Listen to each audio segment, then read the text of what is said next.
I'm pretty sure we all know quite a few of the 1960s hits from the Beach Boys. Good Vibrations, Surfin' USA, I Get Around and many more. Our next film, Love and Mercy, takes us behind the scenes of the band's music to the life and genius of Brian Wilson. Love and Mercy begins with Brian Wilson as a young, talented musician, played by Paul Dano, opting out of touring with the band to develop what would become the groundbreaking album, Pet Sounds. But his mental fragility begins to manifest itself.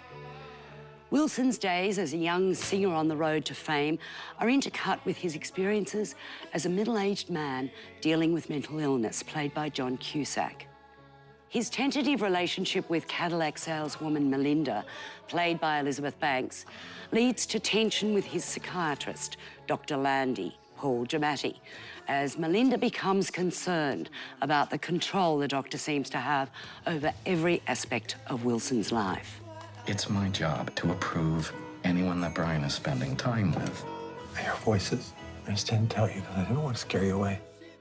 Wow, what a film. This is a deeply satisfying biopic, I think, which lends itself to some rather unconventional treatment in terms of structure by the director, Bill Polab. I think it's very, very cleverly done. The way it juxtaposes the early creation of the music, which is so fascinating with the later part of Brian's life, where he's trying to escape from the mad doctor. The cuts are really random, seemingly random, and I started out minding them because it was like no scene was finished and you were cutting back to the 1960s. But in fact, you get used to it and it is a mosaic It just of a sucks you in, man's doesn't life. it? It really does suck you in, that structure. It's very, very cleverly done. Yes, and the drama, the conflict in the second half between Melinda and Landy is really, you know, the core of the stuff of a thriller, really, isn't it? What a dreadful man, and so well played, that Landy. Wilson credits him with having saved his life. So, I mean, I think there were many years where he was helpful to him, but I think he put him on medication that was really unhelpful. And you see him very over-medicated in the second half.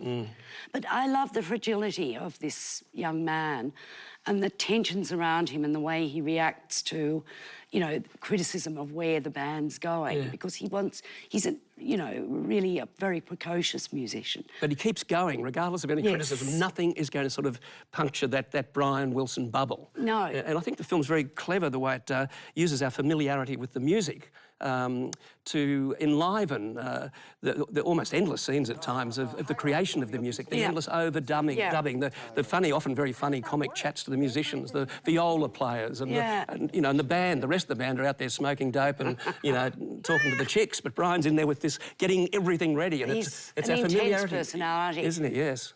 But I thought that was great, that they didn't resort just to, you know, performances of the Beach Boys songs on stage, whatever. No. It is the creation of that Pet Sounds album that is so beautifully depicted in the film.